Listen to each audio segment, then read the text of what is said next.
البتہ ایک بات ذہن میں اور رکھیے طلباء کو، چونکہ اس سے فائدہ ہوگا، کہ امام بخاری رحمۃ اللہ علیہ نے اس حدیث کو، حدیث تسبیح کو سب سے آخر کے طور پہ کیوں چنا؟ اس کے 9-10 جواب ہیں جو کتابوں میں لکھے ہوئے ہیں۔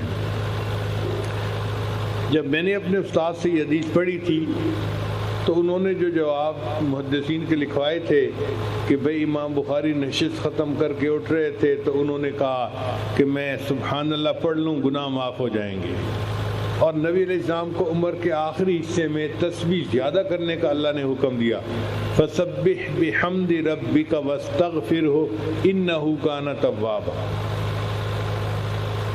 تو جب انہوں نے مجھے وہ سارے جواب بتائے تو میں نے کہا کہ حضرت جس لائن کا بندہ ہوتا ہے نا وہی خیال اس کے ذہن میں آتے ہیں۔ کہنے لگے ہاں۔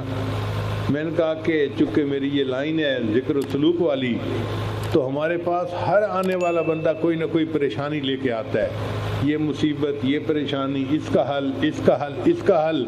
تو مجھے تو یہ لگتا ہے کہ امام بخاری رحمۃ اللہ نے اس کو آخری حدیث کے طور پر اس لیے چنا کہ اب یہ طلباء پڑھ کے گھروں کو واپس جائیں گے، کوئی کاروبار کرے گا، کوئی ملازمت کرے گا، ان کی شادیاں ہوں گی، یہ طالبات گھروں میں جائیں گی، ان کے رشتے آئیں گے، یہ اپنے سسرال کو جائیں گی، پریکٹیکل زندگی گزاریں گے، اور پریکٹیکل زندگی میں ان کو مشکلات کا سامنا ہونا ہی ہے، تو یہ مشکلوں میں پھنسیں گے۔ اس وقت پھر یہ پریشان ہوں گے کہ اب ان مشکلوں سے پھنسنے کی کیا کوئی عمل ہے جو ہمیں بتا دیا جائے۔ تو امام بخاری رحمۃ اللہ وہ عمل جاتے ہوئے بتا گئے کہ دیکھو طلباء، تم اگر تسبیح زیادہ پڑھو گے تو اللہ تعالیٰ تمہاری مشکلات کو آسان کر دے گا۔ دو دلیلیں ہیں، ایک حدیث مبارکہ سے ملتی ہے، ایک مرتبہ عمر اللہ عنہ نے ایک بندے کو 10 درے لگانے کا حکم دیا، جلاد کو کہا کہ اس کو 10 درے لگاؤ۔ اب جلاد نے جب اس کو پہلا درہ لگایا نا تو اس بندے نے کہا سبحان اللہ، یعنی اس وقت کے مجرم بھی ایسے تھے کہ جو چوٹ پڑنے پر اول فال نہیں بکتے تھے، اللہ کا ذکر کرتے تھے۔ تو جب اس نے ایک جو ہے نا درہ لگایا تو مجرم نے کہا سبحان اللہ، تو حضرت عمر عنہ کا دل پسیج گیا۔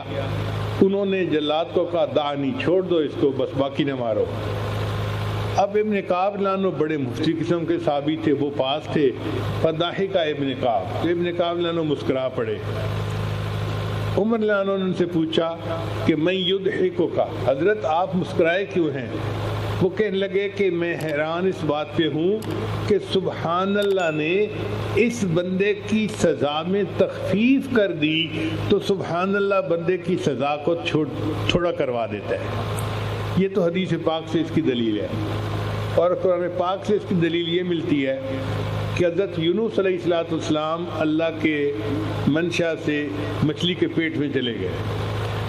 اب مچھلی کے پیٹ میں حضرت یونس علیہ السلام بہت مضطرب تھے، اندھیرا تھا، ایک رات کا اندھیرا، ایک مچھلی کے پیٹ کا اندھیرا، اور ایک وہ سمندر کے نیچے تھی وہاں کا اندھیرا۔ حضرت یونس علیہ السلام کو مچھلی کے پیٹ سے نکلنے کا کوئی ایگزٹ نظر نہیں آتا تھا، کوئی راستہ نظر نہیں آتا تھا کہ کوئی خروج کا دروازہ مل جائے۔ اب اس اندھیرے میں جب کوئی امید نظر نہیں آتی تھی، حضرت یونس علیہ السلام نے اللہ کی تسبیح بیان کی، لا الہ الا انت سبحانک انی کنت من الظالمین، اور اس تسبیح کی برکت سے اللہ نے ان کو مچھلی کے پیٹ سے نجات عطا فرمائی۔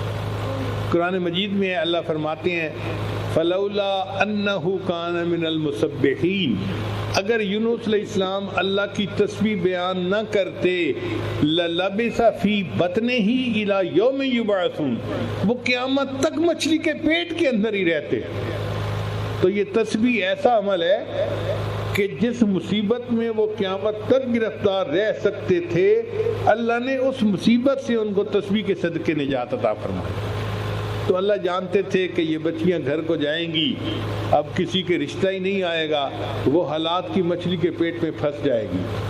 تعلیم مکمل ہو گئی ہے، ماں باپ چاہتے ہیں بچی کی شادی کریں، رشتہ ہی نہیں آ رہا، اب بچی خود تو کچھ نہیں کر سکتی، وہ حالات کی مچھلی کے پیٹ میں بیچاری پھنس گئی، کیسے نکلے اس کو عمل پڑھنے کی ضرورت ہے۔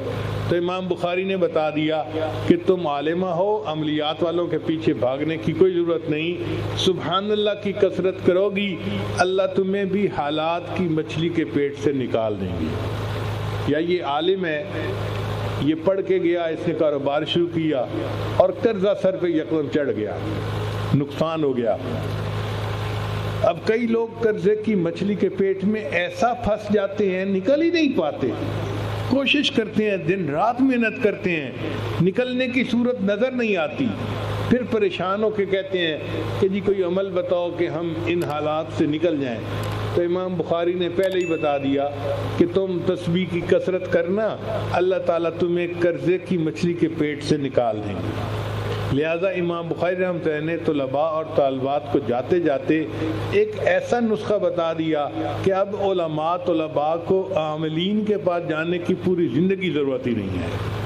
حدیث پاک کے مطابق تسبیح کی کثرت کریں، اللہ تعالیٰ حالات کی مچھلی کے پیٹ سے نجات عطا فرمائیں گے۔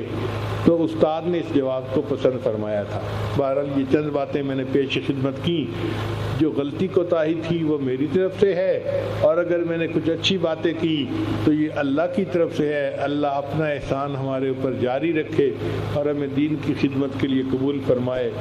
ان بڑے علماء کے سامنے کچھ کہنا میرے لیے مشکل تھا، بہرحال ہمت کر کے میں نے کچھ کہہ دیا ہے۔